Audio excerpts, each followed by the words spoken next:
Okay, all right. Hey, prepare yourself, guys. Talking to the medias here with Chris and Amy, and this is episode 129.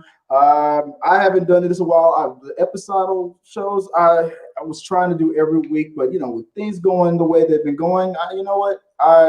I'm even surprised still that I'm even getting out and about and getting as much exercise that I'm pretending to get every day. Amy, welcome back to the channel. How are you? Your I'm smile good. is a breath of fresh air to me over here. What's going on? Thank you. Oh, quite literally same old, just quarantined in the house and killing time. Like, what did you do yesterday and the day before that? If I don't cry, it's a good day.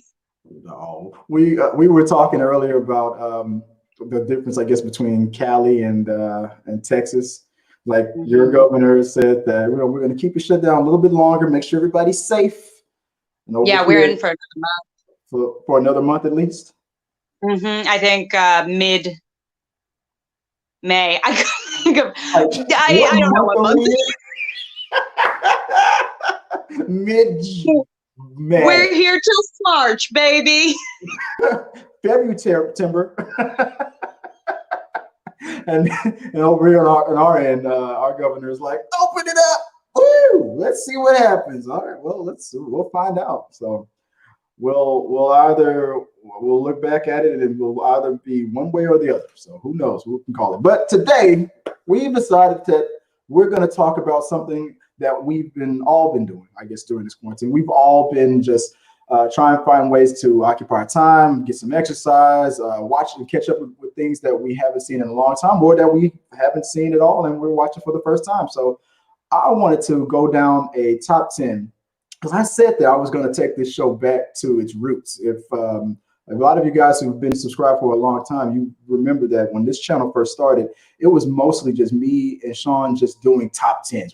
We just love doing top 10s. So we haven't done one in a while. So Amy said she would help. So we're going to go through our top 10, our picks of TV shows and movies that we've been watching or maybe we recommend for this time. That's something that you might want to binge or get caught up with. So before that, I'm going to let me do something that I also don't do it often. Hit the like and subscribe button and follow us here on Talking to the Media. So blah, blah, blah. Let's get on our way. Amy, I want to start with you. You have your list together. What can you, what is your pick? Let's start with Amy's first pick. My first pick. All right. Number one on my top 10, in no particular order on the record, but I went with Tangled. I feel like this spot could have been any Disney movie. Yes. We all got Disney Plus now, right? Exactly. And I feel like we're all trying to watch new stuff, but I think there's got to be space for like the Disney rewatch. So I went with Tangled for one very important reason. Well, first of all, it's really good. And I think of the newer ones, it's one of my favorites. But also, she is living in her tower when the movie starts and like baking bread and painting pictures, and I don't know if she does a puzzle, but she might as well. Right. And I relate, and I feel that in my soul right now. Yeah, she's like in the ultimate quarantine area. You're right. I also caught up with Tangled and watched it again recently with the kiddos. So yeah, it's one of those very relatable. I think, if I'm not mistaken, they're thinking about doing something on the La La Land channel. I suggested my stepdaughter to play Rapunzel. I showed a picture, and I said, imagine with blonde hair, she could totally be Rapunzel, but she doesn't want to do it. I was trying to think of something to. I don't know. She wants. She did. I make a suggestion, and because I think it's because I'm such a cool stepdad that she just can't handle it and doesn't want to put any pressure on herself. As my dad jokes, they're pretty damn good. And that must be it. She's just intimidated. Also, fun fact about Tangled, the kingdom Rapunzel lives in is Corona. So I'm not starting a conspiracy theory. I'll let the internet do its thing on that. But the way the Simpsons would always predict things. Yeah. And that song that Rapunzel sings in the beginning, it's like perfect for like a to-do list. to occupy your Every time. goddamn day. Oh man, just to paint another picture, reading a book, another, this. I mean, it was perfect. So that's a good starter. I should have stole that one. You got I went with a lot more. I thought I was gonna have more movies on my list, but you're gonna see a lot of TV on my list. I try to kill a It's whole a weird day. thing. I swear. I mean to watch more movies, and there's something where it's like I will watch 4 hours of a TV show without blinking, but it's like, ooh, do I really want to commit to a whole movie tonight? It feels like such a commitment. Right. So If I think movies. a 2-hour movie, you're like, oh, is it over? But you can go through 6 hours of a series like that. Yeah. So I feel that. I don't know why that is, but on my list, I'm going to start off with a TV show called In the Dark. I learned about this TV show on Netflix. I thought it was a Netflix original. Then me and Joy, we were watching it. So In the Dark is about a girl who is blind that is solving a murder of a friend of hers. She has a friend of hers that who is a drug dealer, and but he's got a heart of gold. And every time he's on the corner, she walks by and they talk. She is not a perfect character at all. Like, why are you living in this rough neighborhood? Why is your best friend a drug dealer? And why are you hooking up with all these different random men? But then you learn that she's got a very good heart. When her friend is murdered, she goes out to blind. She's blind. She goes out to solve this murder. And it was one of the most amazing shows that I've seen in a long time. The characters were very fun. Easy to get along with. The whole cast was great. And then I found out that it was a CW show. I'm like, this was on the CW? She's like this very tortured and I don't even know how, this anti-hero. I swear I thought it was like cursing, but then I thought back, I'm like, wait, no, they didn't drop F-bombs. But she was having like a lot of hookups and stuff. I'm like, this was the CW? It was so shocking. Sexy, baby. CW. This is no longer your dad's WB.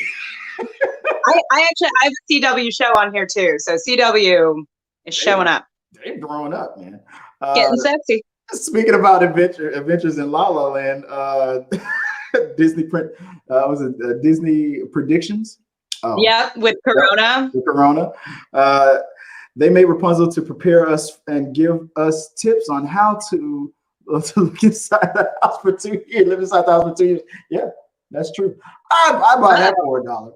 I agree. I would like to extend that, and maybe Frozen's preparing us for climate change. Is that how that works? Yeah, Toy Story, it was preparing us for the uprising of all inanimate objects. I'm telling you, Chucky, stuff. Don't get me started on Wall-E. That one actually might be. I'll tell you, it's happening. So that's my number one. All right, moving on. What's next on your list? All right, number 2, we are going over to Hulu for Shrill. Really clever show. They just released the 2nd season not that long ago. I just watched it, so new to me. It stars Adie Bryant from SNL, who I think is really charming. Is it funny? It is funny. It's super funny. It's a comedy, but it tackles a lot. It tackles her being a bigger girl and sort of what that is. Super diverse cast, sort of tackles a lot of stuff without getting preachy. Just feels really modern and fresh and funny. I liked the 1st season. By the end of the 2nd season, I was like, yeah, this is something pretty special. So definitely check that one out. I was debating with myself. And by the way, and everything that you suggest, if I haven't seen it already, I'll go check it out, because I think I've pretty much almost found the end of Netflix. So, the credit screen of Netflix. Yeah, I'm almost done. Netflix 99% almost watched everything. It just plays cha-chung and it just says read a book. Yeah, exactly. He's like, why haven't you gone outside in 98 days? Are you okay? Instead of the are you still watching? It's just like, are you okay? We've called the police. I was like, can you blink? But next on my list, okay. So my number 2 and my number 3 are linked, but I'll only mention my number 2. So this is my fiance's favorite TV show. She's a nurse.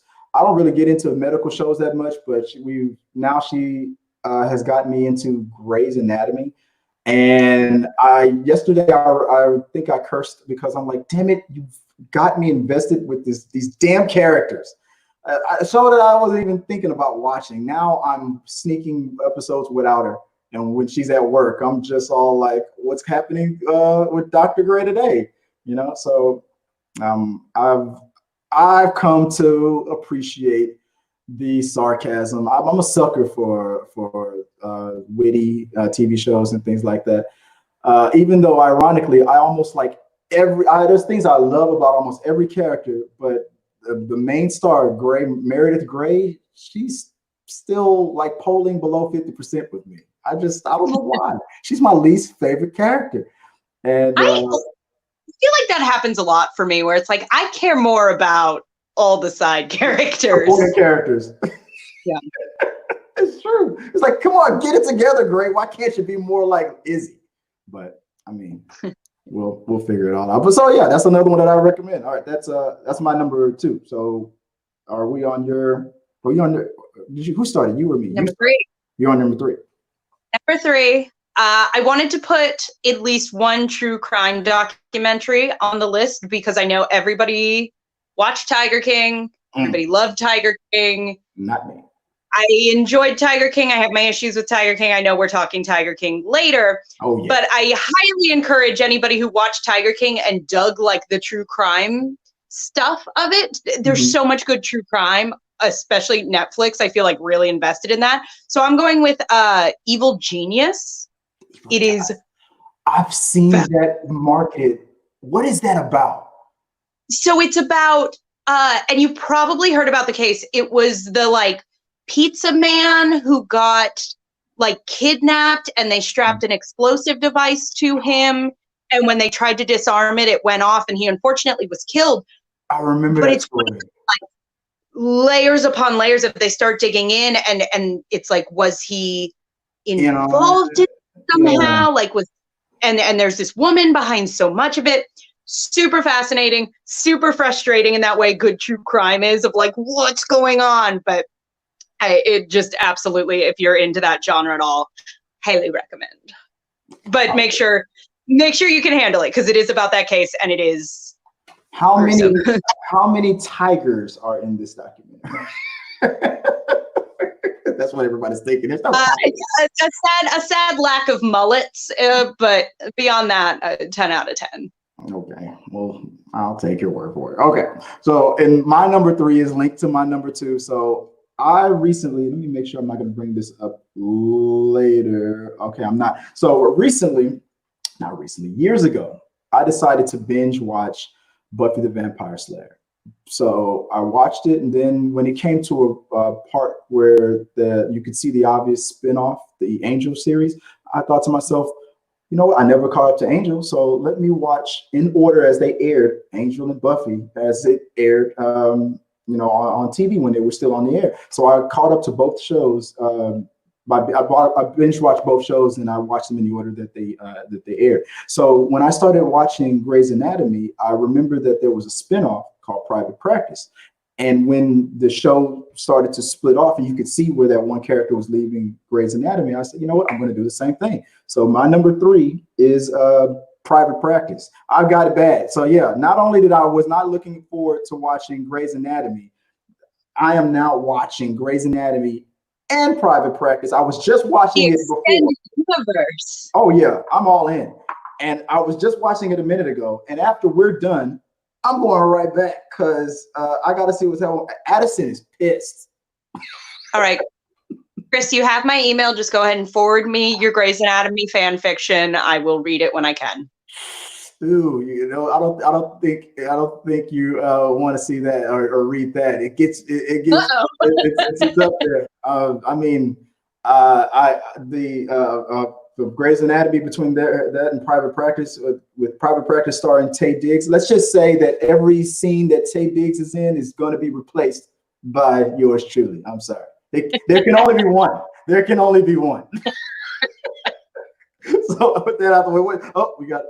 Let's see what's going on here. Oh my God, one of my favorite shows. I love Buffy. Yeah, Buffy and Angel. I caught up to both of those. Not only did I catch up to both Buffy and Angel, but after I finished binging it, I went to the comic book store and I got season 8 of Buffy the Vampire Slayer, and because the comic book continued right after it, so I would even know what happened in season 8. So there. So we're on number. Are we on number 4 now? Number 4. I'm actually also riding the spinoff train. Because my current bit, I'm like, I have to put what I'm actually just like currently watching. Better Call Saul, the Breaking Bad spinoff. Why did I not mention that? Yes, I love it. I'm currently watching. It's fantastic. I'm almost done with the 4th season, so I'm almost caught up to what's on Netflix. But it just, and I was like, should I put Breaking Bad on here? And it's like, you've seen Breaking Bad. If you haven't, go watch Breaking Bad. But then watch Better Call Saul, because it is phenomenal, and they do such a good job of finding their own tone, and it's so smart and engaging, and just a really fun ride, both in a way that I think scratches that Breaking Bad itch and is totally its own thing. Yeah.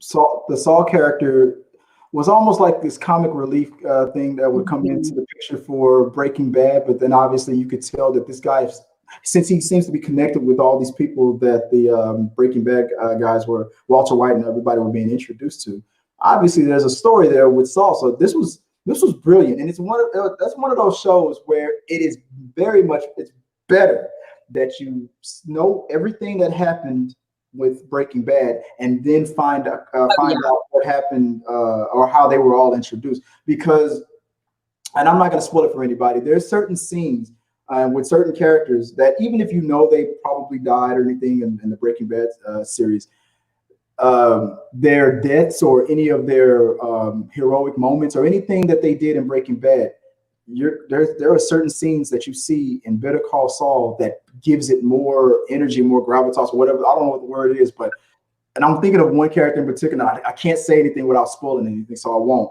But it's one of those spinoffs that's, I gotta say that it's so perfectly woven in to the show that it's spinned off from. I've never seen anything like it. I could think of some other examples, but Better Call Saul is doing such a great job with staying interconnected with Breaking Bad.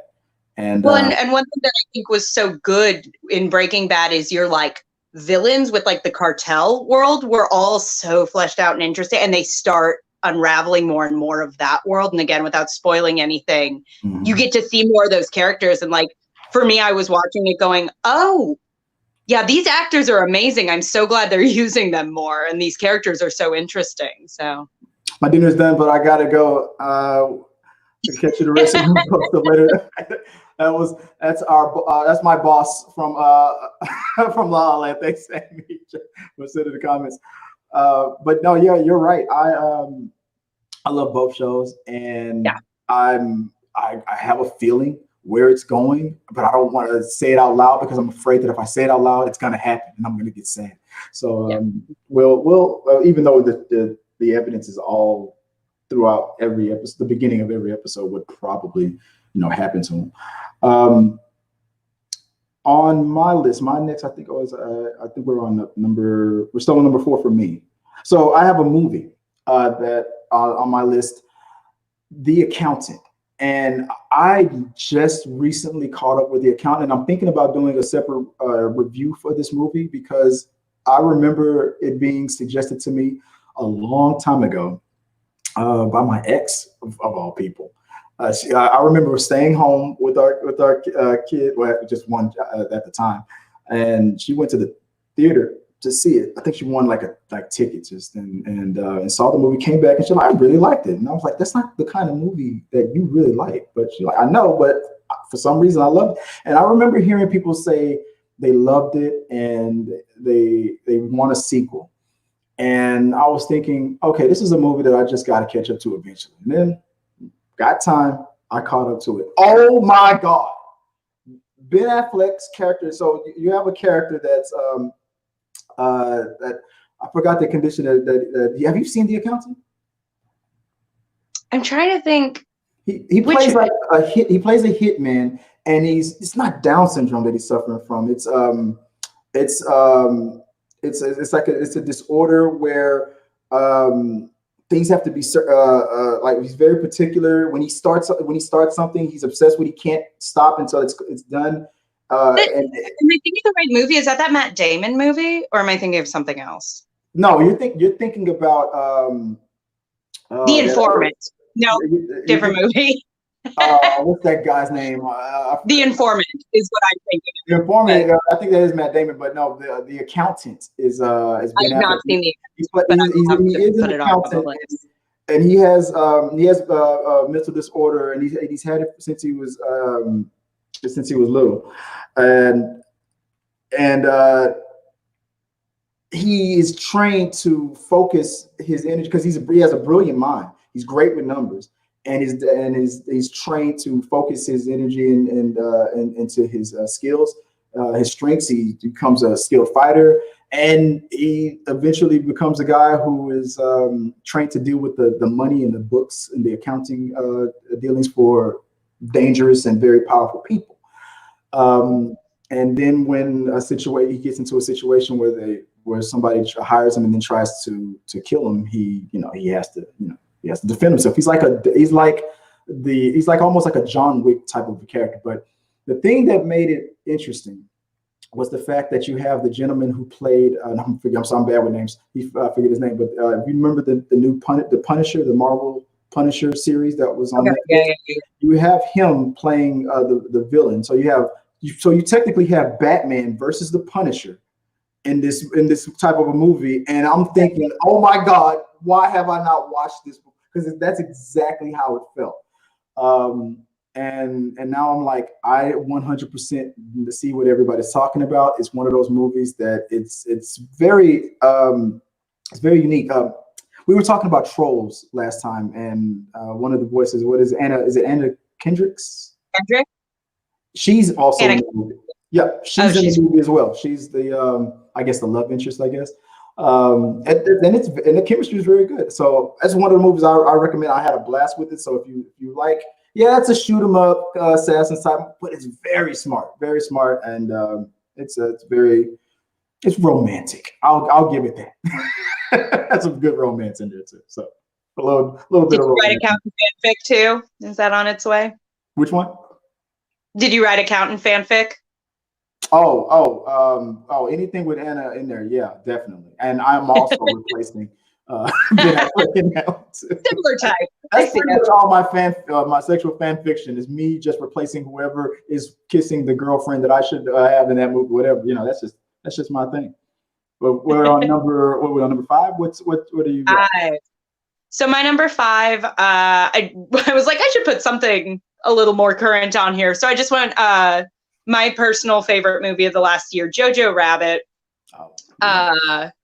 I think, just such a, I talked to a lot of people who were like, I don't want to see a movie about Hitler that makes light of it, and that's not what it is at all. It's, I think, a movie we really needed right now. If you don't know, it's about a little boy growing up in Nazi Germany towards the end of World War II, and his imaginary best friend is Hitler.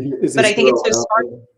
And it's so smart the way it talks about sort of how kids can get caught up in like, well, I want to belong, and can get caught up in some really insidious stuff. Right. And it's just this wonderful movie about like acceptance and getting through tough stuff. And like, there's a quote, it's from a poem, but there's a little quote at the end of the movie that's like, just keep going. Something like beauty and terror, just keep going. No feeling is final. And I've like held on to that so much lately of like, no feeling is final. Like, let everything happen to you, beauty and terror. Like, that is what I needed to hear today. So if you're looking for something that is just really smart and fresh and heartbreaking at times, but ultimately a really feel-good movie, Jojo Rabbit really knocked it out of the park.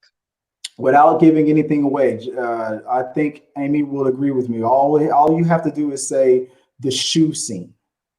That is all you have to say. If you haven't seen that movie yet, the shoe scene.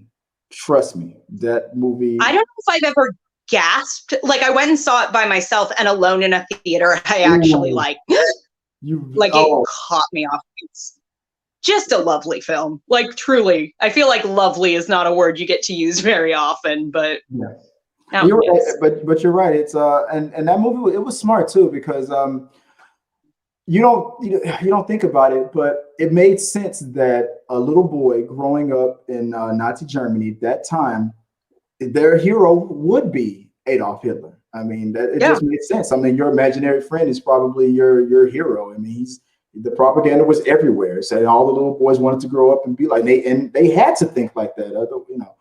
So it was very smart the way they did it. We recently saw that before the quarantine. But it is one of those movies that if you have not watched it yet, this is the time. Now's the time. It is definitely the time to watch it. It's as weird as it is to say, there is an uplifting spirit in that movie. And like you said, you wouldn't think that about. I don't want to see a movie about Adolf Hitler, but trust me, Well, and I also feel like I always want to explain to people, it's like, no. Like Taika Waititi, who like wrote the screenplay and directed it and plays Hitler, did it because he's like, I'm a Jewish Polynesian man, and I want to give Hitler the biggest middle finger I can imagine by playing him and making him this joke. Like, nothing about it. I feel like people saw the trailers and were like, what's going on here? Like, it's the Mel Brooks treatment. It's like the Springtime for Hitler treatment. It in no way. You're right. And it totally makes sense. Yeah. When you see it, it makes sense why it's so beloved and highly recommended. I couldn't get enough of it. I watched it and I gasped too. When I think I literally gasped. And it takes a lot to catch me off guard like that. But that scene. That's all I'm gonna say. If you haven't seen it yet, it gets you. After that, I'm going to follow that with another movie that it also took me a long time to catch up with it. And it was one of these movies where everybody who saw it said they had such a reaction to it. And then when I saw it, I was like, oh God, I see why this movie is so talked about. Hereditary. I saw this movie for the first time right at the beginning of the quarantine, and talk about, oh my goodness, talk about that moment. Oh, we handle things differently. Like the first day I was locked down, I was like, you want to watch Moana? Like I could not. You were singing those songs about hope, and I've been staring at the Me, I'm watching like decapitations and stuff like that. I couldn't. So have you seen Hereditary? Whatever helps you, whatever works for you. Toni Collette. I always used to call her Toni Colletti, and then one of the viewers like, it's not pronounced Colletti. I got scolded very bad. I'm sorry, Toni Collette, one of my favorite actors of all time, and this movie, it was so gruesome. What went on in this movie? And the son that played in this movie, his name Alex Wolff. He's also the young man that's in the Jumanji films. The boy who, when he gets sucked into the video game, he becomes the Rock. That's also him. So when I noticed that, I was like, hey, that's the guy from one of my favorite fun time movies. We're gonna have fun with that. Every time I see him on screen, we have fun. Woo! And then I'm like, oh my God. Like, and then when I got on Facebook and said, okay, guys, I watched it, everybody hit me with that movie. It hit me it's so hard. I had like a physical reaction to it.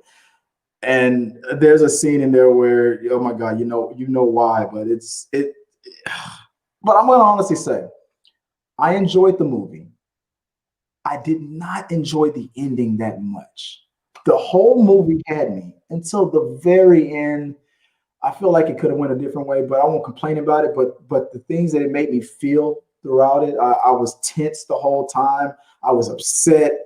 I was horrified. All these things, these emotional roller coaster that it put me through, that it was supposed to put me through. It was right. Hold on. How is this a quarantine suggestion? Because I'm tense and upset already. I don't need to. It was something I just caught right at the beginning of it. It was like when there was still a little hope, I guess. This quarantine, we don't know how long the school's living there, Chris. That's my baseline right now. if maybe it was, I can see this movie as a warning, I guess, when people start going into their like cult-like mentalities and things like that, this movie gave me the things to look for. Like, okay, this guy's not handling it very well. So there was a lot of elements in the movie that I was like, yeah, that guy crazy. So it gave me a lot of stuff to look out for. It's going back to what we were talking about. In the last movie, Nazi movies are always interesting, says Gail Simons. Like, yeah, they can be. That's my pick. Was at my number 5? Okay, what's next on your list? My number 6 is my CW. CW paid us to put no. I went ahead and went with Crazy Ex-Girlfriend. Ooh. I think, yeah. If you haven't seen it, you have seen it or no? I've been meaning to. I've been thinking about it. It's great, and partly, I did partly want to put it on the list because Adam Schlesinger recently passed away, who a lot of people know him as the frontman for Fountains of Wayne, but he did the song for That Thing You Do, which if I can sneak that in there, also a very fun watch right now. But he co-wrote a lot of the songs for Crazy Ex-Girlfriend as well. So nice little way to honor his incredible talent. But super fun show. It's pretty basic. It's a woman who sort of breaks down in her. She's like a high-powered lawyer in New York and sort of breaks down and on a whim flies to West Covina, California, and sort of moves back out there because she bumped into like her high school sweetheart, like her like theater camp, like first love when she was a teenager. And he's like, "Oh, I'm living in West Covina. It's great. I'm so happy." And then she's so like, she kind of go to West Covina. She has this breakdown and sort of convinces herself like, "Oh, I need to be in West Covina because I can be happy." And everybody's like, "You obviously moved here for this guy." Okay. And she keeps like rationalizing like, "No, I didn't. No, I didn't. No." But the fun of it too. So it's a fun story. And then it's a musical and the songs are so good. And like, I'm a musical theater baby. You can tell it is done with just love. You have Rachel Bloom, who co-created and writes a lot of it. And she's got like this great musical theater background, and Adam Schlesinger, obviously an incredible pop writer. So it combines to just make some of the funniest, most clever musical numbers. Highly recommend. I think there's like 3 or 4 seasons and it's all out there too. So it's a great binge watch if you're looking for something to fill some time. Right. Have you been watching, was it Zoe's Extraordinary Playlist on NBC? Keep hearing that's really good. I hear my parents watch it in the other room because they watch it really loud, and I'm like, "What? They're just a remake." It's not on my list, but it's way better than I gave it credit for. When I first saw it marketed, I was like, "This show was not marketed the right way." Because once you get past the first episode and get to the second, you really start digging it. And now it's like it's one of me and Joy's favorite shows. And I'm not always into musical TV shows, but it's something about the way this one goes on. It kind of reminded me a little bit when you were describing My Crazy Ex-Girlfriend. I wouldn't be surprised. Maybe the same producers might be involved, but I'll look into that later. So I should make that my I should have made that one of my honorable mentions, but that's my bad. Let's see. Okay, so next on my list is another TV series on Netflix called Bonding. Are you familiar with that? Is that I believe I remember watching the trailer for that one and going, that looks fun, and then didn't. Okay, guys, prepare yourself for razzle dazzle. Okay, so Bonding is a TV show about a college student, a lovely young lady who is getting herself through college by operating a bondage and submissive, dungeon. She becomes a dominatrix, right? Business, yeah. And she has her best friend help her with her dominatrixing. I don't know what the title would be. Dominatrixing, I believe. Dominatrixing. That sounds right. She is, to me, pretty much considered. I consider her a necessary resource to make everybody's day a little bit happier and brighter. But no, it's the thing that trips me out about this show is that it's about a young lady who is getting herself through school and is doing it through being a dominatrix. And the most crazy and most interesting people is the people that as her clients. And one of my favorite characters on the show is this married couple where the wife is actually the one who hired her because she figures out that her husband is into something that she just cannot be a part of. But she loves her husband so much that she's willing to. I mean, you can tell she's a very conservative. Like the whole house that they lived in looked like a museum. Like it looked like it was very cold and you weren't allowed to touch anything. And it was, I think he had a bow tie on, like very Leave It to Beaver. And I'm thinking, oh my God, he's like into something like really bad or something like that. And it's not that bad. He likes to be tickled. And it's not the fact that she's not willing to do it. It's the noise that he makes when he's tickled. And I'm like, okay, it can't be that bad. I looked at Joy like, it can't be that bad. And then when you hear it, you're like, oh no, she did the right thing by breaking her comfort zone and going online and hiring this dominatrix, because I can be into a lot of things. I know a lot about a little about a lot of things, but I can't even describe this noise that this man made. But I can tell you his wife made the right decision to save their marriage because it was that bad. Mommy, oh God, I can't even get into it. But it's really more. It's funny. It's about how she's trying to deal with that and living in this world where people obviously are going to judge her if they find out what she does, and then taking a risk on probably getting into a real like relationship with the guy who knows what she does. So it's very funny, and each episode is like 15 minutes long. That's the weird thing about it. 15-minute increments, and it's like maybe 6 episodes. Very quick binge. So if you got an afternoon to kill, you can watch it. Watch it. Season 1, I think. I love stuff like that. It's very clever. I'm a sucker for like, oh, whoops, I just watched it all. Like that's Shrill. They're like little under 30 minutes and like 6 or 8 episodes, and you can get through it in a couple of days. It's the Twitter of binge watching. It's really good. Like 140 characters. It's great. Side note, this is not one of my picks, but that reminded me, if you ever want an absolutely wild documentary, it's called Tickled, and it is thing. They start looking into the people behind a website that posts videos of competitive endurance tickling, and boy, the rabbit hole just like I cannot recommend it enough. It is wild. Side note for your side note, whenever me and my friend Sean play video games, where was your mind going? When we play video games, we play a shooting game, and when we win a round and they show the replay of us, killing the other team and winning the game, we always make the sound effect. That's our battle cry. So I absolutely will be watching this show now. Let me know when you do. I feel like I'll just get like an hour and a half of straight, like, what? It's either that or I'm going to call you on the phone and be like, oh, yeah. But that wasn't your pick. You said that was like an honorable mention. No, that was not my pick. That was just, I thought of it. And if I can get one person to watch that documentary, I can die happy. What are we on? Number 7 spot. All right. I am going for, a little bit of a hidden gem on Disney Plus.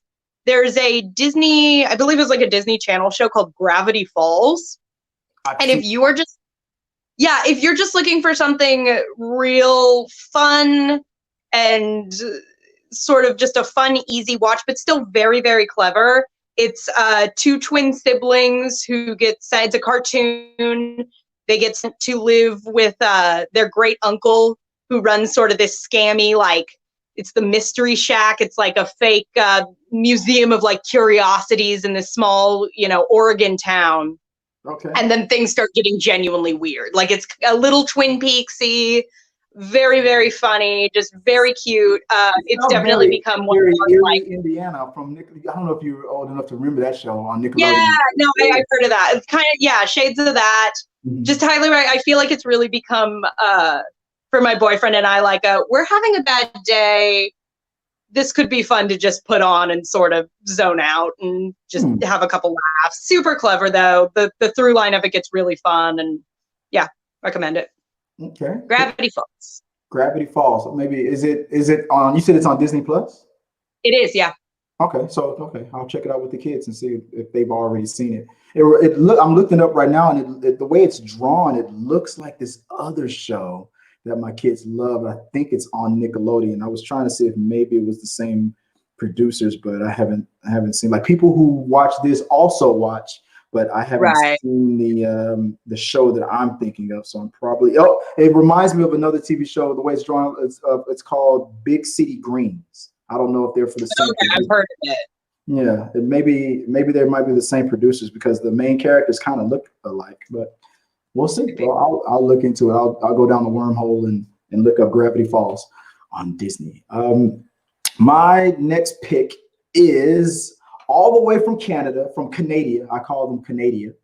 A TV series called Working Moms. Workin Moms. That's not ing. It's in apostrophe. It's Working Moms. They're too busy for that G. Yeah, exactly. Yeah, they're too busy for this. It's like 5 moms, and they all get together in this like this mommy group where they learn about how to be better moms and what to do with their babies and things like that. But each mother has a different scenario. Like one mother is married to she's a businesswoman and she loves working and being in the office a little bit more than she likes being a mom. She's a great mom, but she's like struggling with splitting the difference and wanting to go back to work. She has a husband who wants her to just be a stay-at-home mom, and she's like, it's like I wasn't built for that. And each one of these characters, they talk like just straight up drunken sailors. I mean, these are women that you do not mess with. I mean, if you get them on a bad day, they will. The level of F-bombs that come out of nowhere, it's like 50% of the show. Like another mom is like a therapist, and she has a daughter who is like 13, but she's going on 30, kind of a situation where she's trying to get a little too fast, and she's struggling because her husband thinks that her little 13-year-old angel is the sweetest little thing, but she can tell that she's a little bit freaking liar and all that kind of situation, like little scenarios like that. And each mother is unique and has their own issues and baggage, but together it's a good group of people. I think it's already finished the second season. It's filmed and it's based out of Canada, and these comedians are hilarious. And oh my God, it made me think. There's an honorable. Now it just reminded me of another show that I am mad that I didn't put on the list, and I gotta remember. Remind me of later to bring up the show that reminds me of Working Moms, and I'm gonna put that on my honorable mentions after that. But Working Moms, I recommend. It's season 1 and season 2 are on Netflix. It is hilarious. I mean, any woman who's willing to go into a business meeting with Fortune 500 people with breast milk seeping out and just power through it and don't care is a hero in my book. She just, let's do this. That mentality. So these women are pretty awesome. But Working Moms, check it out. Sounds great. All right, my number 8. We're keeping the comedy train running. Also a little bit the Taika Waititi train, because I'm going with What We Do in the Shadows, the TV show. I love the movie and highly recommend that. What? You haven't seen any of it? So the movie came out years ago. It's Taika Waititi directed it and is in it with Jermaine Clement from Flight of the Conchords. So it's New Zealand based there. It's a vampire comedy basically, but it's hysterical. All the jokes are just super fresh and funny, and the way they like play with the world is great. So I was a little skeptical when I heard they were making a TV show because I do love the movie so much, and they did a really good job with it. The first season's on Hulu right now, and then the second season is currently airing. But really just I feel like for a TV show to genuinely make me laugh out loud pretty much every single episode, like genuine laughter. And it really has. It's like 4 vampires living together, and then their one familiar who desperately wants to be a vampire, who's a super fun character. And one of my favorite twists is 3 of them are like very traditional vampires, like what you picture. And the 4th guy is an energy vampire who's just this very like mild-mannered, boring guy who just like, he feeds on everybody else's energy. So they just show him in like the office, just telling just awful, boring stories. And like, that's how he gets. Also when your like energy is down and bored, he gets a boost out of that. Oh, it's hysterical. It's so clever. Like all the vampire stuff's actually really well done too. Like one thing I love about that franchise is it's like, I've always said like to do a parody, I feel like we talked about this, like to do a parody, you have to do the thing well. And it like the vampire effects and the vampire lore are all super on point, and just the world's super fun. So that's a really just fun, fresh new show. Okay. I think right when you started describing it, I remember seeing advertisement for it, and I thought to myself, you know what, that's something that I'm already watching so many things, I'll pass on it. But now that you've told me that Taika Waititi is involved with it, yeah, yeah, and then, like I said, that original movie is so brilliant, so funny, and he's great in it too. Really funny performer. So okay, I'm about to bump that up on my to watch list to catch up. So is the series still currently going on, or is that ended? Yeah, I think they're only a couple episodes into their second season right now. So okay, I'm going to check it out. Next on my list, my number 8 is Spider-Man Into the Spiderverse. That's it's the reason why I like this movie is because it reminds me of when they announced that Peter Parker was going to be replaced by a younger kid named Miles Morales, and everybody lost their minds. Like, oh my, why do you have to change everything, and why do you have to replace a character we've known and loved for so many years, and you're trying to make everything so woke and things like that. And I remember thinking, you guys are freaking out over a fictional character who has never lived, who does not climb walls, who does not swing. He's not real. And not only the fact that not only was he not really being replaced by a new character, there was a Spider-Man comic book, and then there's an Ultimate Spider-Man comic book. It's 2 issues that run simultaneously, where one is supposed to be this universe, and another one is like an alternate universe. They didn't even kill the main Spider-Man off. They got rid of the alternate, Spider-Man. So you still had Peter Parker. I just remember thinking, honest to God, like people who are mad about it, it's like, you can still watch any one of the like 8 Spider-Man origin movies they already made. Yeah, I do not want to see another Spider-Man movie. Like, give me anything to. The Ultimate Spider-Man, the Spectacular Spider-Man, the Peter Parker comic book, all these different Spider-Man comic books. They're not burning those. They're not destroyed. They're not Fahrenheit 451ing your comic book. Like, calm down. They're trying to, what do I always hear? They're trying to force the agenda of identity politics and make us get used to this and make us. I'm like, dude, half Black and Puerto Rican people exist. Like, yeah. What are you trying to say? They're not white real. People. There are people in the world who aren't, white or straight or male. Yeah. Like, that is not controversial to tell stories outside of this one little box. Yeah. And the one thing that I always used to get a laugh about was the fact that people would say things like, well, why do they have to make the character who started off one way and turn him into a different race or a different gender? Why can't they just make a different character? Well, they did that. They killed Peter Parker in this alternate universe, and then in came Miles Morales, who just happened to get bitten by a spider too, and they still got mad. So then a couple of years later, and all of a sudden, Miles Morales is getting a little popular. Hey, this Miles guy is kind of funny. I would kind of like to see him and Peter team up. Then all of a sudden, people are like, I love Miles Morales. And then when the Spider-Man movies, Into the Spider-Verse, came out, and then it all rose again. I don't think I'm not gonna like it. Why do we have to have a Spider-Man who's not really Peter Parker? But then when the movie came out, it's to this day, people who love Spider-Man are now arguing that this cartoon might be the best Spider-Man movie ever made. And people are having that argument. They can't decide whether or not they like the Tobey Maguire Spider-Man or the cartoon or the current Spider-Man or the cartoon. The arguments are now happening. And it's just funny how people, it just takes time. Like, if the stories are good, which this movie is, if it's written well, if it's well produced, you might, open your mind up. You might love it. And Spider-Man Into the Spider-Verse is such a different way, a different type of a comic book movie. If comic book movies are your thing, and you can obviously tell, I'm getting all sweaty. There, here come the geek sweats. That's my jam. But this was such a.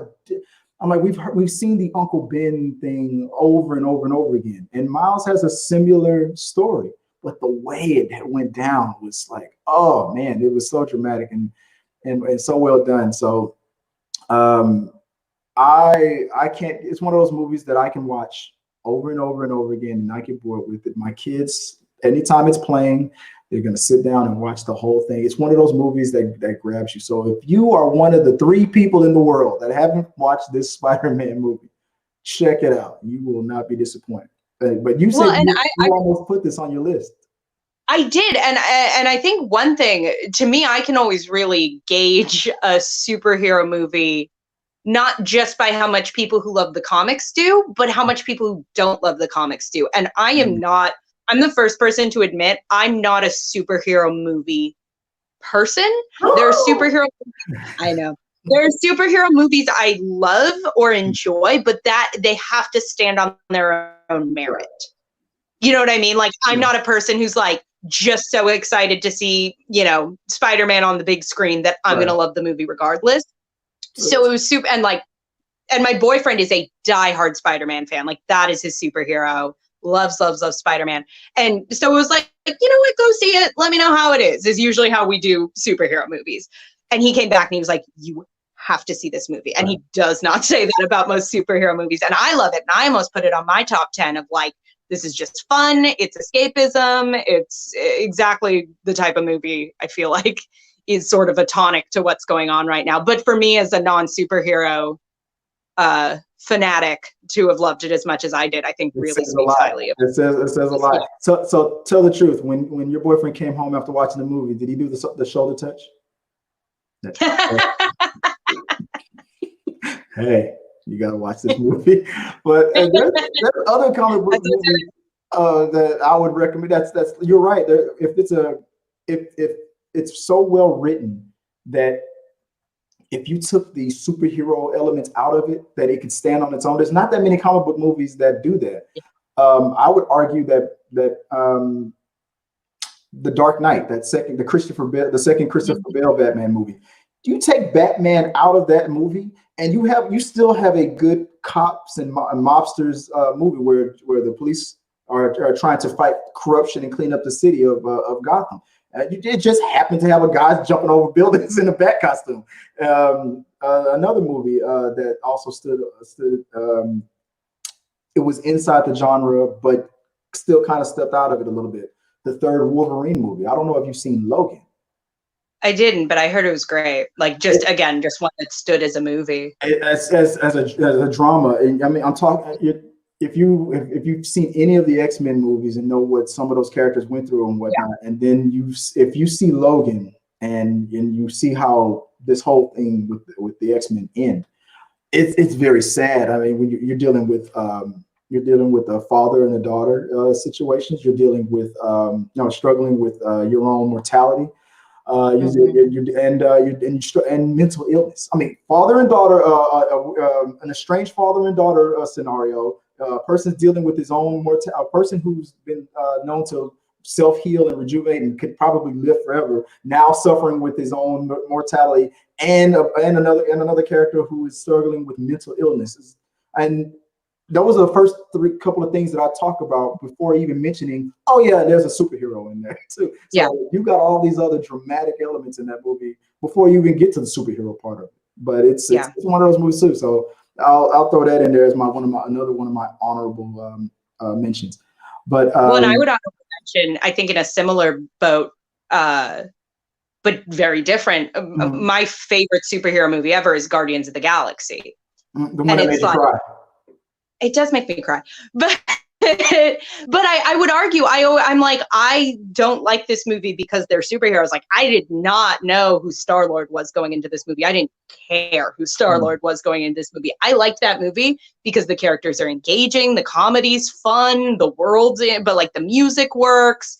Like a lot of the things that make that such a good movie, you could just apply to like these characters just hanging out. Outer space. Yeah, it just happens to be. It would just be entertaining. Like Chris Pratt as Star-Lord is just an engaging enough character. I would watch him just like do something completely unrelated to, you know, this larger cinematic universe, and it would still be a fun movie. It's one of those comic book movies where even hardcore comic book reading geeks were like, really? This might be the first mistake Marvel made by greenlighting this movie. Like, how are you going to, like, comic book readers weren't really buying that book, isn't flying off the shelf. My buddies talked me into going to the midnight screening, and I like bought tickets before I really even, and I Googled what it was, and I was like, oh God, no. I'm going to hate this. Oh God. This is going to be there's a tree that talks. It's like, oh, this is going to be so boring. And like 10 minutes in, I was like, hello here. You sing the song, come and get your love. Oh yeah. Put a good soundtrack on anything and I'll watch it. The music, it did. I think that movie did what the first Spider-Man movie did with that song. And they say that a hero save. When what's his name? Chad Kruger or something like that. What's his name? From what's that group that he was in? Nickelback, with that song Hero. I'm telling people that first Spider-Man movie probably would not have done so well if that music video and that soundtrack didn't elevate it as much as it did leading up to when that movie first came out. Music, I mean, it does things. It's a magical thing. I mean, the Titanic song, like, 800 examples. There's 800 examples though of like, this is a good movie, and like when that song kicks in, it is magic. It immediately, you can hear just the very first few seconds of it. You immediately know what the song is. All you have to hear is that that's Titanic. You immediately know. It's one of those songs. No, so we got. I think we were still just talking about Spider-Man and the Spider-Verse. I think we're on your. Are we on your number 9? My number 9 looks about right. Yeah. So my number 9, something I've watched before, and I'm assuming a fair number of people have, but I think just a great binge watch, rewatch, just kind of fun escapism. I'm going with Archer. The cartoon TV series?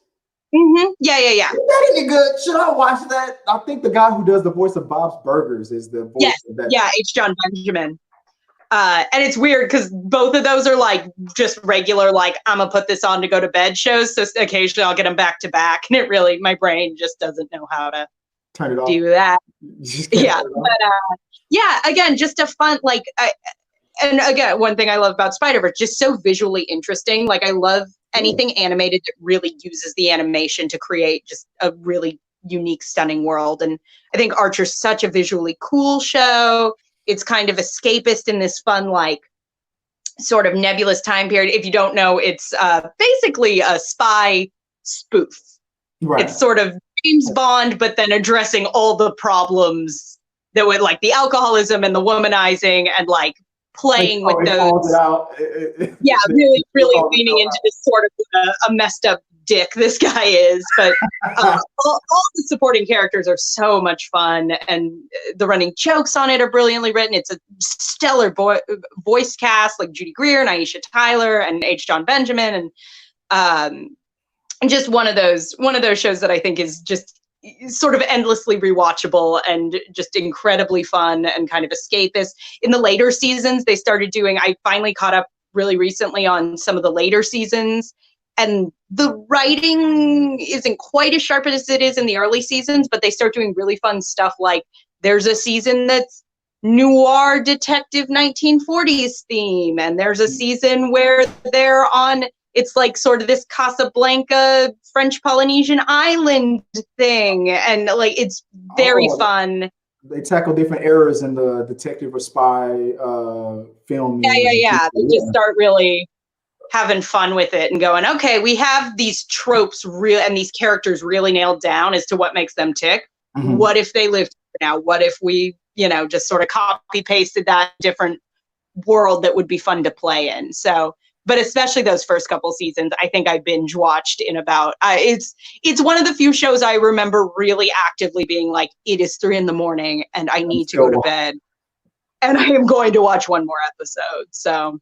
Oh, don't get me started on it. I'm gonna have to, I think that show is still on the air, right? I think they're still making new seasons. I believe they're coming in maybe for their last couple seasons, but yeah, I know there's at least one season I haven't seen. So because I love Bob's Burgers, and that's who introduced me to that actor as a voice actor, and so whenever I hear his voice now, I know who he is. I even all the way down to his Arby's commercials. We've got the meats for sandwiches. He had to throw that in because I guess we've got the meat just sounded weird to him. So, so it's just that his voice is so unique. So, Boy doesn't like cartoons all that much.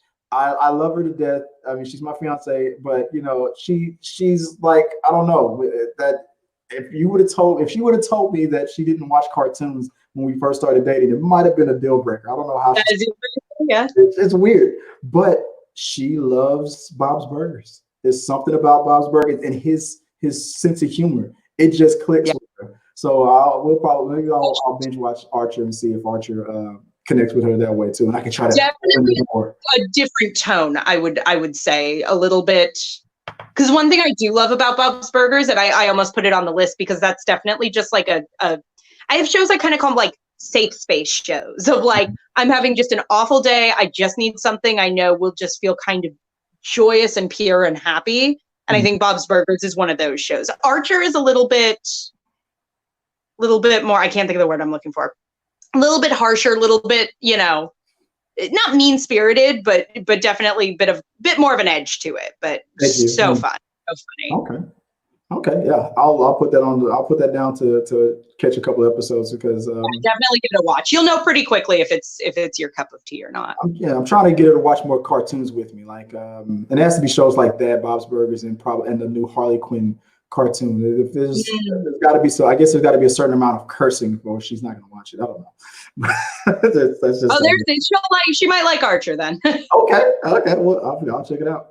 Okay, my number 9 is Bradley Cooper's Limitless. It's the movie where he writer who's down on his luck and he's everything is falling apart in his life, and he comes upon this pill that activates and allows him to use 100% of his brain's capabilities, and he's limitless. He's opened up, and he becomes like mentally unstoppable. Like, and he uses this pill to elevate his career, his love life, everything. And I guess the makers of this pill is the way he comes upon it is a pure chance. And then the people who make it are trying to come back to get him because they it's their property and they want it. It was Bradley Cooper and who else was it? Who's the actor? That's not Al Pacino. Robert De Niro, I believe, is also in the movie. I don't know if you've seen Limitless yet, but it's. I haven't. You're like, who is it? I'm like, Bradley Cooper and Robert De Niro. But yeah, Bradley Cooper in I think it was 2008. I think this movie came out. And I rewatched it again recently, and it still holds up. But yeah, he's one of these guys who's just, the character is just this total bad luck. Maybe his girlfriend's leaving him because he's not reaching his full potential. You said you're going to be writing this book for years. It still hasn't happened. You're a loser. I'm breaking up with you. Next thing you know, he gets his friends has got this thing. He can't talk about it, but he gives him one of them. This pill will help you. He's thinking, okay, maybe he's just slipping me some ecstasy. Okay, I'll try it. And then all of a sudden, he's like, I'm not high. I'm clear. Like, for whatever reason, everything that was a mystery or I was confused about, I instantly knew the answer for. Like little things like a conversation that he's had, like he pops this pill. His landlord is a woman is in his face yelling about him being a loser, not having the rent. And he's instantly realizing that this pill is affecting him. And he's all like, so what's going on with you and your doctor? You're in law something in school to become a doctor. And she's like, how do you know that? And he's like, how do I know that? I remember months ago that I glimpsed at her bag, and I saw the corner of this book that I remember seeing years ago in college that I skimmed through and now remember word for word. It all starts piecing together. Then he talks his way into not only delaying the need for, you know, him paying the rent on time. He talks his way out of that into sleeping with his landlord. It's just, I mean, the answers were just coming to him, and then he obviously improves his life. Obviously, are we sure that's not just because he looked like Bradley Cooper? I don't feel like Bradley Cooper needs a magic pill to. I get. Trust me, they un-Bradleyed him up a lot in the beginning of the movie. The hair was all but like 2008 Bradley Cooper, that's some peak Bradley Cooper right there. Okay, fair enough, but makeup is a miracle. So they have his hair all stringy, and he looks like he's not, you know, moisturized. And, you know, they try to un-Bradley Cooper him up as much as possible. Sure. So people were like, you know, but the thing I love about this movie is the second a person who takes this pill, and the second the effects click in, like you'll notice that the tone of the movie before and after the pill is taken is totally different. The coloring of the whole world is very depressing and dark. The second he is clear, everything bright. His eyes are brighter. The colors are more like, it's like Wizard of Oz, black and white to color almost. And then instantly it's like makeup. Like, that's Bradley Cooper. You know, his posture is up there, and he's just more confident because he knows. And but it's a real good movie. It deals with him turning his life around from, you know, nothing to something. That book that I've been working on for I don't know how many years. I finished it in the afternoon.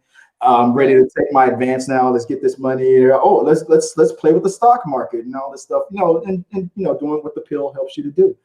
And then obviously the government wants it back, or the manufacturers of it, whatever. That's Robert De Niro. Hey, we know what you did. We know what you took, and we want it back. And the reason why I recommend this movie is because it gives me so much hope. I wish this thing exists. I'm one of those guys where it's like, if that happened to me, I know what I would do, and this and that and the other, and stuff like that. I'm thinking about I'm one of those guys who's like, I wish I would have.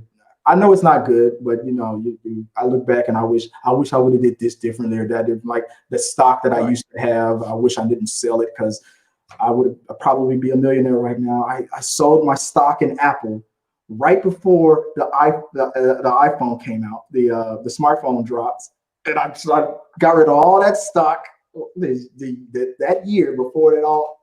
And I'm like, if I would have been smarter, my whole life would have been different. But that's the breaks. But it's one of those movies where it's like a second chance type of a movie. Like, this guy has had all the chances he can. He's blown all of his chances. This pill came into his life by chance, and it's giving him a second chance at everything, and he takes advantage. We're all going to be when this quarantine's over. Oh yeah, exactly. That's what I all know how to bake bread. Exactly. But yeah, that's and it'll lead a little bit into my number 10. But before we get into that, what's your number 9? I'm on my number 10. Would you like to do your number 10? I'm sorry, on your number 10. No. Okay. My number 10, I actually went with something a little bit different, but it's something I've really been enjoying and wanted. It's my PSA segment. So National Theatre, Britain's National Theatre, which is like based out of London, has been live streaming once a week. They drop a new show, and then for the whole week, that's just on their YouTube channel. So I've gotten to watch 2 different plays. This comedy that I actually was lucky enough to see in London, which is why I started watching this. This amazing comedy with James Corden before he kind of became a bigger star, called One Man, Two Governors. And then they just, last week it was a production of Jane Eyre. Right now I think they have a production of Treasure Island up, and next week I think it's Twelfth Night. But it's just this amazing resource of like really good theater, professionally shot. You can pause and take a potty break and have a glass of wine and watch a really good play. And I know everybody's getting a little burnt out on the, streaming a movie and what do we want to watch tonight. And I just think that's such a cool resource, and so cool of them to do that I just wanted to throw that one out there if anyone wanted to take advantage of that. That's awesome. See, now you make my number 10 just pale in comparison. I tried to let you go first. I was like, I'm about to shut it down. So Chris is not gonna like having to pick this microphone up after I just dropped it, but here we go. Okay, my number. Oh, I can. I'll save it with a number 11. Don't worry. That's but okay. That being said, now since my number 9 was Bradley Cooper's Limitless, my number 10 is Bradley Cooper's Limitless TV series. After the movie failed to get a sequel, Bradley Cooper was able to produce a 1 season only TV series, almost in the same, like in a continuation of what happened to his character after, he took the pill and did his little adventure in the movie. So another guy goes through almost the exact same scenario. It's based on a different person, but Bradley Cooper is still pulling the strings and gives this other person a chance to do the same things. For this whole, I don't know, I don't even know the notorious plot that Bradley Cooper has for his future. He needs another person to go through the same issues that he went through in the movie. So it's kind of like a sequel, but a sequel that, because we were talking about, I think TV series is that I think that What We Do in the Shadows was like a that was a movie, and it turned into a sitcom, right? So it was the same situation. So the Limitless movie, it never got a sequel, but it got a TV series and Bradley Cooper also made a couple appearances in it, and he was the executive producer of the TV show. So yeah, so it's not a British play or anything, but it's more Bradley Cooper, I guess. Does it make me feel any better to know that my number 11 is Cats? The movie? Yes, it was. You recommending that for the quarantine? The butthole cut, I hope? Here's I drunkenly forced my entire family to watch Cats on Easter. What was that like? Amazing. Truly just, here's the thing.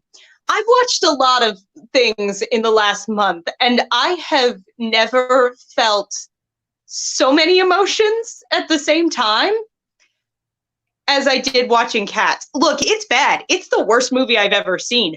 I've never been so entertained. It is 2 hours long. And that 2 hours from outer space. I'll be real. Time flies by when you're going, what? What is I've been watching this movie for 3 hours and I still don't know what an angelical cat is. Cannot recommend it enough. It is. You gotta some of the hard. Listen, I have comedies on my list. That movie made me laugh harder than all of them. Wow. I remember sitting there watching this movie in the theater. I'm going, yeah. I was trying to force myself into thinking of the things that I liked about it. I'll tell you one thing I loved about it. I forgot their names. The those two cats that look alike, the mischievous cats. Yeah, one of them's Mungo Jerry, and I can't remember Mungo Jerry and the female, the girl, the Mungo something. I forgot McDouble. I don't know. I don't know why I love her. I don't know what it was about her. When I saw her on screen, I'm like, I love her. I started developing like a little crush, I guess. And so I looked her up on Instagram and I told her, I said, I love you with cats. And she was like, he responded back, thank you so much. And I'm like, no, really, I love you. And she commented back and forth, but it was just, I don't know, maybe it was a crush. I don't know. Something about it. That was the worst part of Cats. They really engineered it so you kind of liked one of the cats. I was like, don't not Idris Elba, please. Yeah. Like I'm gonna kind of like him. Now I have to live with that. What was his character's name again? Mischief? No. What was Idris Elba? Not okay. Oh, he was like the evil one. Was he McCavity? McCavity. Yeah. I was just thinking about Taylor Swift. McCavity. All I know is for like 3 days afterwards, every once in a while, my brain would just be like, magical Mr. Mustafali. I don't know why I thought that the main actress was Taylor Swift that whole time. No, Taylor Swift did it for like 3 minutes. I'm thinking, wow, Taylor, that doesn't really look like Taylor Swift. And then when Taylor Swift shows up, I'm like, who the hell have I been looking at this whole? Who is she? I thought this was a Taylor Swift movie. The most amazing part of that movie is in the final number. There is literally a line, I'm paraphrasing, but it's roughly, "Cats, we are not dogs." And I lost my entire mind. Like, I fully, between like my small, so like I was powering through, I was like, okay, there are no buttholes, but there are human hands, and Idris Elba's still kind of fine, even as a cat. And I was like, I can do this. I'm getting there. And then they were like, "Cats, we're not dogs." And my brain fully imploded on itself, and I slipped into full madness. And it was 3 out of 10, the greatest movie I've ever watched. It was like, what? I couldn't. I was happy, I guess, what happened with it. To me, it felt like it felt like they were trying to recapture, what's her name? Hudson, Jennifer Hudson. Oh, Jennifer Hudson was like, "Where's my second Oscar?" She was like trying to Dreamgirls Part 2. Exactly. When I was watching this in the theater, I'm like, they're just trying to Dreamgirls this thing. But she was also just trying to do what Anne Hathaway did in Les Mis. Like, she was so sure she was getting her second Oscar. She's like, if there's enough snot going into my mouth. Yeah, exactly.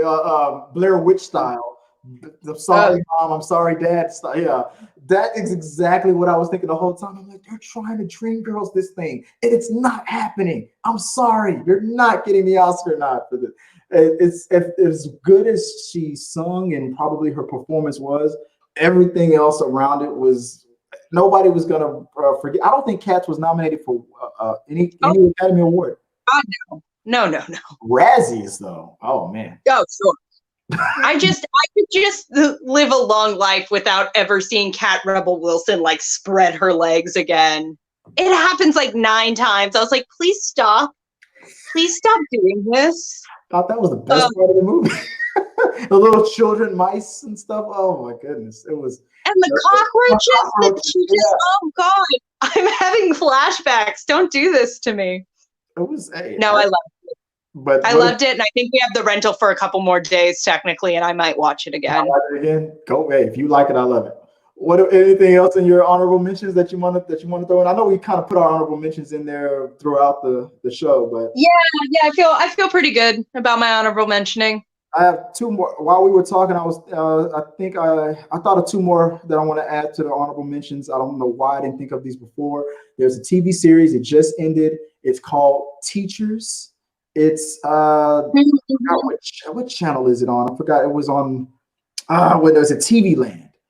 And I think the funny thing about this comedy about these 5 women that are teachers in this elementary school is the fact that every one of them, all the actors in real life, their name is Kate. Like there's Kate, Katie, Caitlin, Katie, and Kate.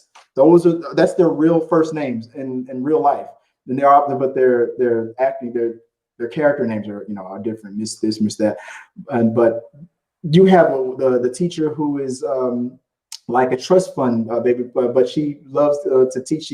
She's very clean and neat. And then you have another woman, Miss, I forgot what was it? Was it Miss? She's like a very overly sexed type of flirty Miss Snap, who does not mind having a poster of like a fireman half naked in her classroom and taking naps in the class. And if you interrupt her beauty sleep or something like that, you better have something interesting to say on Instagram. Otherwise, you're probably going to fail the class. I mean, it's one of those crazy shows that I think it only had like 4 or 5 seasons, but it covered elementary school scenarios that you kind of like forgot about because like it's been such a long time since we've been in school. Where you're like, oh yeah, tater tot day and things like that. They make each little thing that you kind of remember and they blow it up into these crazy, stupid scenarios that each one of these crazy and funny, hilarious ladies go through. So I don't know what it is about this TV show. It wasn't like the best TV show in the world. It's not the funniest thing in the world, but damn it, it was something about these ladies. It was hilarious.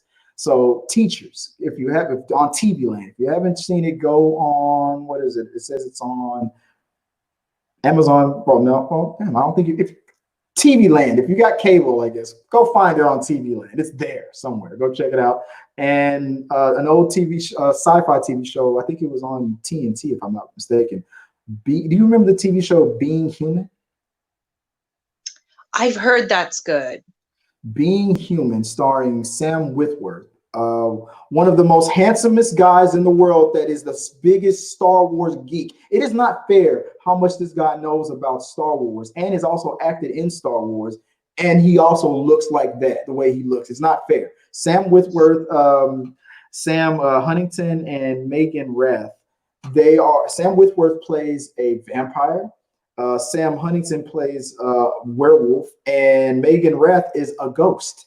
And they are roommates in this one house. it's the plot is so, and I guess the title is a play on words. So these people who are cursed with their situations have to figure out how to be human again and to live in society the right way. Like, it's a vampire who's I don't want to kill anymore or hurt anybody, and it's a guy who didn't mean to turn into a werewolf. It wasn't his fault that he turned into a werewolf, but he's dealing with it, and his roommate is a werewolf. And when they moved in with each other, it just turns out that it just so happens that a girl was murdered in this house, and we all live together.